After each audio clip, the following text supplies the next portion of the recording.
it's yours truly. I just wanted to do a quick intro just because me and Kirsty love to ramble, which we did at the end of this. This is Corrys' first lesson in a few years, and this is the first time we took her out in a few years too. Just a disclaimer, she is 10. Sometimes she does look a bit off. We were discussing getting her injections just before this, and this was kind of an indication that we should, which she now has her injections. So next time we do this, she should look not loads better, but a bit better. We've learnt a lot from it, and we're starting to implement these bits into the hacks, and it's made a huge difference. So hopefully next time she goes to her next dressage lesson, she'll be a bit calmer because she's done it all before and she'll have injections. Anyway, enjoy. I hope you learned something, and you'll hear from me and Kirsty later anyway. So you're trying to stay really tall. Think about keeping her hind feet following her front feet. Good. Gently massaging the rein. So it's your fingers that are moving the bit. You're gently moving your finger to move the bit rings. Yeah, because that's what we're getting stuck on at the moment. It feels like I'm having to take like big falls, and I don't want to have to do that. Yeah, because she likes a light hand, doesn't she? Yeah. She wants you to ride her from the seat, which most horses would. But your hands are there to steer her shoulders around. So you always try and keep your hands quite close to the shoulder. And then you push the shoulders around with your hands. Your fingers are gently moving to keep the bit, like you're holding the actual bit in your hands and you're just moving it with your fingers, and she licks and chews. So that's always, that's what I'm thinking about my hands. Your body, just checking you're straight, that you're aligned properly. You're a lot straighter on this rein, so you're taller. A lot of the time the horses push us to be crooked. I think, I'm crooked anyway, because Hot Penny has the same version. Honestly, I reckon 90% of people I teach, they are on horses both. Yeah, well, I would just be doing circles, it's all about half halts, getting her to listen to your seat. So you sit quite deep, your outside rein does the half halt. So you close your outside hand, squeeze the knee, ask it to almost halt, and then walk on again. And that, half transition is a half halt, but almost halt. Well, that's it, and then walk on. But that actually was a whole halt, so try not to. It's just doing that pause in whatever pace you're in, you pause. So like now, pause, for a second, and then walk on. That's it. And did you feel how she fell in? Yeah. So you've got to always have the feeling of her falling out, not falling in. So your inside leg pushes her out slightly, outside rein keeps her out. Think that's it, and then walk on again. And then when she listens to that half halt, you let her know she's good. Teach her what a half halt is. So you squeeze your outside rein, you squeeze your knee, you sit deep. For a second, you make her wait, and then walk on again. And what we eventually want is that she doesn't stiffen the neck up as well, so gently move the fingers. And this is where being able to multitask is so hard. You've got to be able to think about her, think about you, think about using your hands and your legs and your feet. There's a lot to it. Don't anyone ever tell you dressage is easy. So sit back again, squeeze the outside rein, squeeze the knee, talk to with your voice, and walk on again. That's it. Inside leg can push her out. Very nice. Every time she listens to you from your inside leg and moves into your outside rein can talk to her with about half halts. So sit back when you want a half halt. That's it. And it's all pressure release. So if you put pressure on and say wait, then you relax the pressure. Very good. And I don't mind if you do a whole session in walk, you feel that you really start to get the inside leg, outside rein connection. And horses, dogs, whatever it is you're training, they learn, don't they, from repetition and reward. And that's exactly what, with the horse, we're not teaching her to sit or come or whatever you would teach a dog to do. You're teaching her to go at the speed you want, put the head where you want it, and go on the line you want. So they're the three things you train. I'm much better at training dogs than I am at training horses. We ought to swap, because I can't train dogs. My dog's the naughtiest in the world. We'll sit back, just keep the outside rein. That's it. Gently move the fingers. The thing with horses is you've got the fact that they are much more fight, flight or freeze animals. Yeah. So you've got a lot to deal with that as well. But they do take their confidence from their herd leader. So you've just got to make yourself that herd leader. But you've just got to be firm but fair. So sit back again, squeeze the outside rein. Everything about your posture, gives her signals, everything about your breathing, everything about, the way you apply your aids. These are the things that will make her go, oh yeah, Kirsty knows what she's doing. And if your posture's poor or your aids are a bit lacking confidence, then she'll think, you haven't got her, that inside leg pushes her out, which is what I'm here to help you with, help you with the aids. And it's trying to stop me doing this bit, like when she's like... She curls her neck and pushes her shoulder left. Then I'm trying to fight that, so I'm like, stop that. To the outline, and those three things go hand in hand. So to help look after the line, you need to make sure you're on the correct diagonal. So just right there. So there you go, now you are. Your outside rein, remember, controls the speed, it controls the height of the neck, it controls the line. So your outside rein there's got to be an acceptance of the outside rein. Little half halts with the outside rein, say to her, go a bit slower. Your body is the big thing that's going to tie it all together. Rising low, rising slow, squeezing the knee, pushing down in your stirrup. That's it. Help her balance with your balance. And it's slowly, bit by bit. Every time she rushes, half halt, ask her to wait. Good go. That's it. Outside thumb on top. Slower with the outside hand a little bit. Change your diagonal. So everything about you has got to be super balanced to help her balance. Well done. We want really, really quiet, still hands, quiet, still legs, but your body can do a lot. So your body, make sure you're not leaning in, that you're dropping down into your feet. Good man, what a good girl. Slowly, outside rein. Keep little tiny wiggles with your fingers, but without pulling on the rein. The hands just turn her shoulders. Well done. So you're squatting into your stirrups a bit more, push your knee down to your toe. Whoa, rise slowly. That's it. Excellent. And this is her. It's like we're just predicting we're going to do that word or not. That's the best part. Every time she accepts the half halt, let her know she's good with your voice or with a little scratch on the inside. That's it. It's repetition and reward. So you've got to find some way of rewarding her when she does what you want. And what you want is that she is going at the speed you want, on the line you want, with the outline that you want. And if you can get 2 out of those 3 things, then happy days.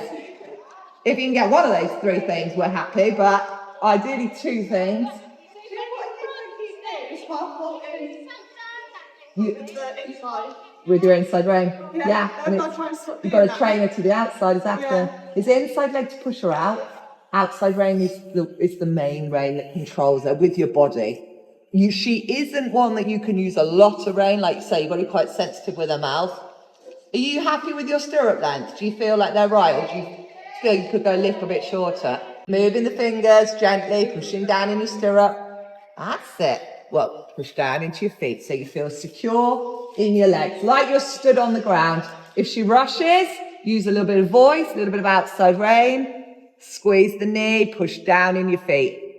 Just keep trying to keep her steady with your voice and your outside rein. Outside rein says, whoa, inside, that's it. Inside hand can supple her to a little bit of flexion, but then you relax the pressure. So little feels with the fingers. Rise slowly, push down in your stirrup, slow. That's it. Well done. You've got...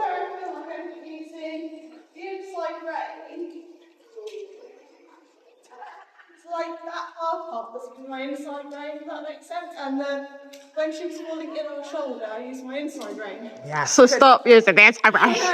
It's because she's not quite accepting of the outside, and that's where you've got to not go away. They train you not to use the outside because some weird reason they work out that when you use the outside rein, that gives you control. So they try and train us not to use the outside, but you've just got to keep trying to use it. Shorten it a little bit. Put a bit more weight down in your outside knee. Straighten yourself up so you're not leaning to the inside. Outside rein, say wall. And use a little bit, every time you squeeze the outside rein, use your voice. Like, ooh, slowly. Ooh, good girl, slow. Keep both reins short, hands forward. Keep the voice slowing her. And just change your diagonal again. And then you've also got to work out if there's one rein that she finds it a bit easier. I think the other rein possibly, because she keeps throwing you onto that diagonal. Yeah. So I'm thinking, try the other rein. Most horses find the left rein easier. They bend more and they fall out more then. This is I know. It's just the consistency and confidence from you that will give her confidence. But she needs help to balance. So that's it. Outside rein, slow her. Push down in your feet, slowly. Well done. Talk to her. That's it. Just keep rising slow. Squeeze the knee to slow her. Rise low and slow to slow her up. Well done. I don't know if it is. I feel like this saddle's throwing me off left. Yeah, Does that make sense? Yeah, it is a bit. It's all about trying to help her find her balance. When they're tense, everything's amplified. So what she would do a little bit at home, because it's a new place and she's nervous, it's probably exaggerated because her middle is tense. That's better. All the problems are coming from the middle of her body falling in, pushing you out. Okay. And so you've just got to try and keep relaxing her middle. That's it. Get it to breathe, get it to relax. Try and keep yourself in the middle as much as possible. Don't let her get too quick. Like that. And you can feel how would you say she's drifting to the left or right? Yeah. Let's get her out to the right. Look at the sound of her putting you on way. So I would look straight out that chestnut horse. Right leg. Because use a little bit of left leg if she wobbles off that left line. That's it.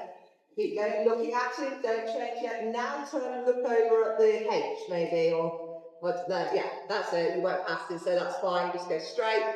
Getting her so she follows the boards around. And you don't ask her to turn until the last second, and then turn now. Good. Then keep your hands over her shoulders, inside leg if she falls in. So your left leg pushes her out a bit. Well done. Take both hands out slightly towards the wall because she's falling in. Yeah. She's got such a bendy neck, and then it gets easy for her to pop the shoulder. Yeah, because what she does is she bolts, she bends that neck and just keeps going. Like she just goes front and forward. Try and get her head up and off the bit when she does. She really goes with you. Yeah. Okay, then inside leg, just don't get quite so close to that bird. Just in Or case where it the flies tractors up. were. But so just return. Gently moving the fingers all the time, like you've got big sponges in your hands. So big sponges in your hands and you're squeezing the sponge and just massaging the sponge. That's it. And as she licks and chews when you sponge the rein, push your hands forward and just sit tall. Stay really aligned straight. You are quite straight, which is good. You know, you're not leaning one way or the other. Your shoulders are level. Honestly, we went to we're looking at saddles for Honey, and there was one person, you sat on it and it showed you where you put your pressure down, and I put my pressure where I'm not balanced. They did it to Becca and they were like, you're pretty straight. Yeah. Becca's, like you say, got a natural posture, but that is, if you ever watch people on the ground, the amount of people that aren't straight, and so when you put them on a horse, they've got no chance. You're pretty straight and posture's good when you're on the ground. Oh, really? Well done. Turn left when you get to E. So just wait till you're just before E. On a horse that doesn't turn easily, you would start turning early, but with her, she wants to turn, so you leave it to the last minute. Turn right at B. And then when you get to P, I would turn right, just so you're not going right up to that top end. Well done, good. And turn your shoulders where you want hers to go. So if you turn your chest and shoulders towards V, turn across, look, sorry, you don't know where the left is D. So cut the top end of the school off, basically. That's it. And just, when you get to the track, then turn your body again, look down and over that metal gate into the distance. And just, I always like to ride like I've got headlights on my chest. And the headlights are lighting up the path ahead of me.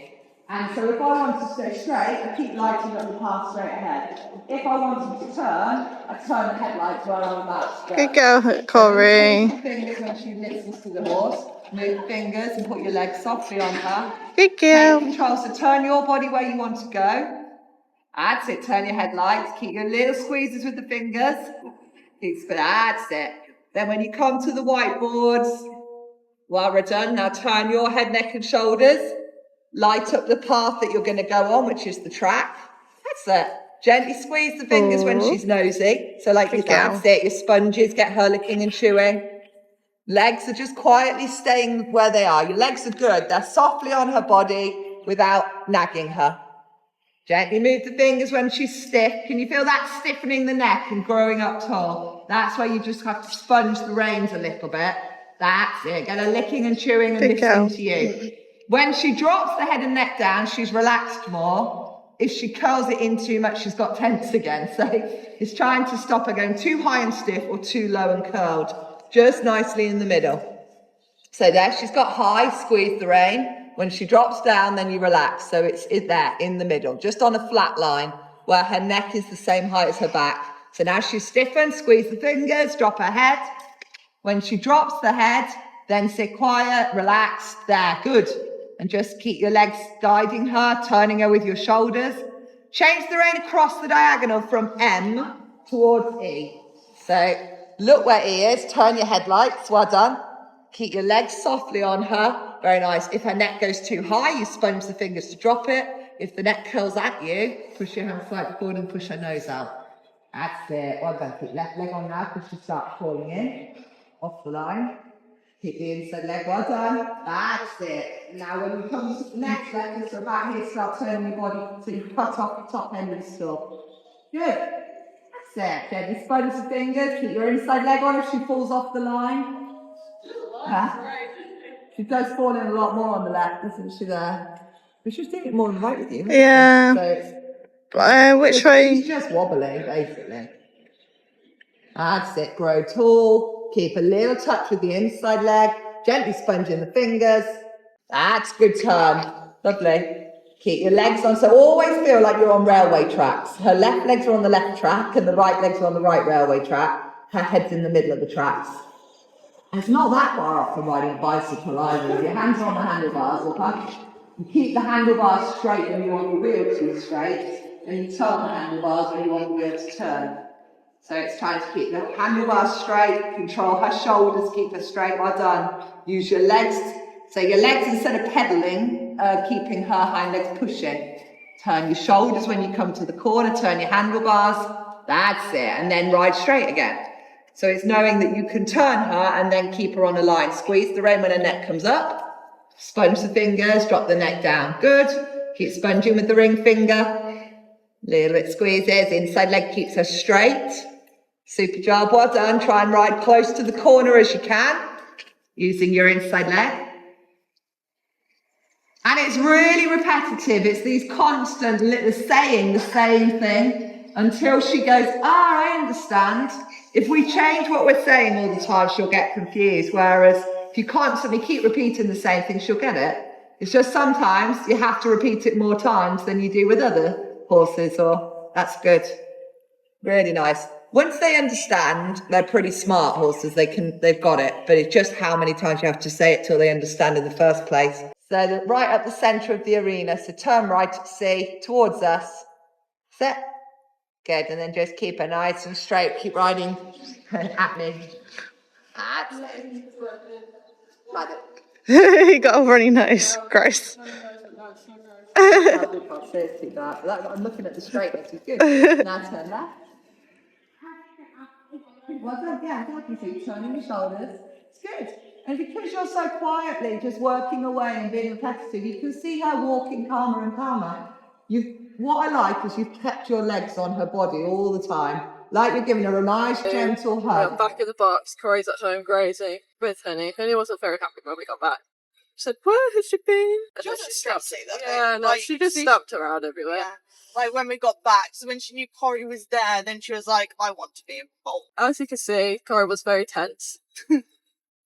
I looked at her and I was like, I said, Chris, you can have this lesson, it's fine. But I think it's because if I got on her anyway, like, she wouldn't really get anything from it. But she knows, like, Kirsty more than she knows me. I've only been on her, 10 times, properly? Less than 10 times? So, Kirsty's like her little comfort blanket. The more she, you went on in the lesson, the calmer she was, the more she was like, okay, I'll get over myself a little bit. I know that there was horses, jumping and cantering in the school next to us. So she was having a look at them, being a bit jealous. We are going to get the injections because I feel like that would help her more.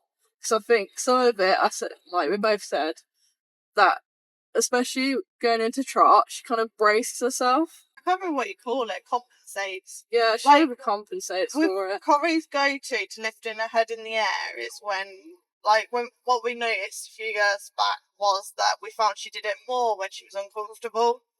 So I know she's wobbly. I know we haven't done a lot of schooling with her. Obviously, we're just hacking out in fields, and the head going up in the air is, yes, she's wobbly, but also I think part of it's compensating, and part of it's because she's expecting a canter. Like, I felt there was definitely parts where she just thought she's going to ask me for canter any minute now, and she was going forward, more forward than she usually would. But she's getting a saddle checked in July, so that will kind of help. But you know, when you're just trying to do one thing at a time, because if you change too much at once, you don't see what was effective. I mean, you could argue the first thing we did was take her out. Because hopefully the second time she goes out now, she'll feel calmer. Yeah, the second time she'll be like, oh, well, we've done this before. I know where I'm at. I know what's happening. So she'll feel calmer. She was really good though, travelling. We saw that teacher before, and she remembered how sweet she was. She's just very sensitive, and as she said, very hard to ride. Not very hard to ride. Did she say very hard to ride or just hard to ride? I can't remember, but I felt validated. She just said she was hard to ride. She's just so sensitive. Remember riding her for the first time, and you could feel how tense she gets, because she knows it's not Kirsty riding her. She knows it's me, and we feel different. We don't feel the exact same. And it's not like she's going to go at any second, but you can just like a ball of stress under you. But now the more I sit on her, she's like, oh, it's just Beg. We both have little habits, so we do. Yeah. So we just need to be called out on them, because it's been, 4 years since, I've never really had a lesson, but Kirsty hasn't had a lesson in 4 years. So the more you have someone point out the things that you're doing wrong, reminding you. And it makes so much sense now, because one of the things I was saying that I wanted to get out of the session was to not feel like I'm having to take these big pulls in the canter.